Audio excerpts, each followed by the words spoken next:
It's the radio guy, Dr. Mike Prince. Welcome to another episode here at the Mike Prince Show. We are truly excited to be here with you for today. Today is no exception to the rule because it is our mission to bring you news that you can use. You can follow me on X at the Mike Prince Show. The YouTube channel is the Open Mic Broadcast Network. Our website is obnradio.com. Without any further delay, we're going to jump right into today's episode. Well, we know that the Panthers are in their bye week and they're regrouping and getting things lined up for their next opponent, the FAMU Rattlers, who, by the way, will be in town this weekend to take on the Texas Southern Tigers. Should be a very interesting event between these two teams. I'm pretty sure that the staff will be in person to get some insights on what exactly FAMU will try to do. Meanwhile, Texas Southern will be coming off their extended road trip with the win, and they'll try to get 2 in a row.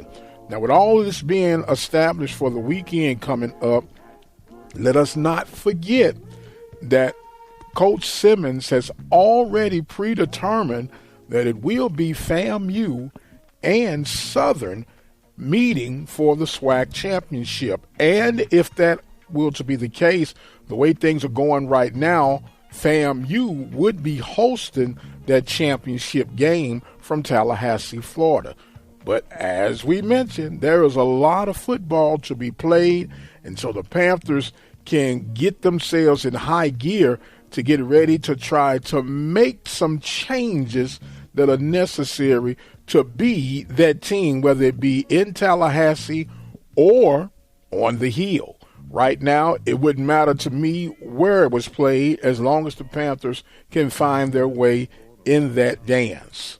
But we do know and understand there is plenty of others who feel the exact same way. The Southern Jags and the Grambling State Tigers, not to fail to mention Texas Southern Tigers. So there is still so much to be done, and it appears that the time is winding down so fast as it seems like we just started the season, and here we are already entering into week number 7. Now, as we mentioned on yesterday's show, we can't linger and hang around and keep saying the woulda, coulda, shouldas.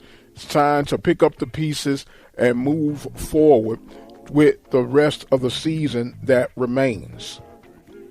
The Panthers are going to have to take advantage of this off time to rediscover their running attack, to shore up the defensive backfield schemes, and make sure that everything will realign itself, that they can continue with their aggressive attack on the ground.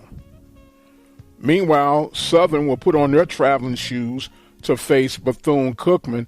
That is, I believe, a 3 p.m. Central Time kickoff, and we'll be seeing how those two will fare out on this upcoming weekend. Arkansas Pine Bluff will be taking on Alcorn.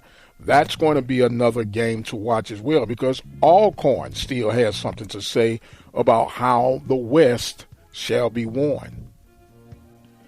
Grambling, along with Prairie View, will have a bye on this week, as when they get back in action, they'll be taking on Bethune-Cookman Wildcats. Over on the east side of things, we know that FAMU is in the driver's seat, but Alabama State, with their big win over Jackson State this past weekend, they have a bye as they sit in second place. They'll next be in action with the Alabama A&M Bulldogs for the Magic City Classic on the 28th. Mississippi Valley State Delta Devils, coming off their huge win over the weekend, they'll get ready to take on Jackson State. 2 p.m. is that kickoff time from Rice-Totten Field. Now, we know Jackson State just lost a tough one. Valley coming off a big one. Could this be another upset in the making? We'll keep a close monitor on that one. We do want to remind you that you can join us each and every day right here at the Open Mic Broadcast Network by way of the Mike Prince Show. We have, I said it, with Ben Jack and myself. We have Coach Van Pettaway, Coach Heiss Northern, Coach Tamika Newman, and a whole lot more each and every day right here at the Open Mic Broadcast Network.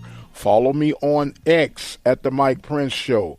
Subscribe to the YouTube channel at the Open Mic Broadcast Network. Hit the bell notification and like those videos, which helps push us a little bit further down the road. And we also have a 24-hour stream on our website at obnradio.com. So you can click on there and get all kind of content that you won't hear on the YouTube channel. Meanwhile, there is a changing in the Olympic Games. It has been approved that flag football will be incorporated for the Olympic Games. And I believe it's starting in 2024. My question is this: should this be a sport that the USA dominates? Because, as we know it, football is an American creation. And it'll be very interesting to see how the other teams match up with this concept of flag football. So we'll be keeping a close monitor on that. Meanwhile, I guess we should ask you guys, do you believe this is something that will win over the rest of the world as far as being introduced as an Olympic sport?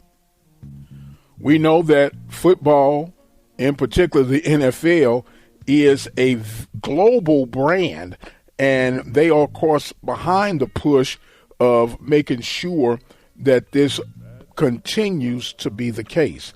We know that Deion Sanders has created a buzz with the awareness, if you would, of HBCU athletic, but it is amazing to me how people were so naive to the understanding and the knowledge of HBCUs. Was actually glancing over a clip where the people thought that JSU would be so heartbroken and distraught because Deion's departure to Colorado, and we do know it had an impact on not only JSU but the rest of the conference. However, they were saying they was yay for JSU, that it was a very impressive crowd last week for their homecoming, and they were glad to see that the people were showing up supporting the HBCU product or the brand. And I just laughed and chuckled to myself. If there's ever a game that there will be a great attendance or a great amount of people at least on the campus, it's going to be homecoming. And we know that Jackson State does not play on campus, but they do have a strong following. Southern has a strong following, although it has been of late concerns about some of the attendance at Mumford Stadium, but nonetheless, Southern travels pretty good. FAMU travels and has strong fan base support at their home stadium. So for the rest of those who are not aware, homecoming is definitely the place to be and the place to show up for practically any HBCU game. But the real challenge is going to be, can we make every home game an homecoming experience? That's what we're grinding on. That's what we're working on. And it shall be a story to be continued. And speaking of being continued, I'm going to have to continue this journey on the other side because my time is expired for today. I am the radio guy, Dr. Mike Prince. Thank you guys so much for joining in. Don't forget, subscribe to the YouTube channel, click the notification button, and give us a thumbs up. So until the next time, you guys be blessed and we'll see you on the other side.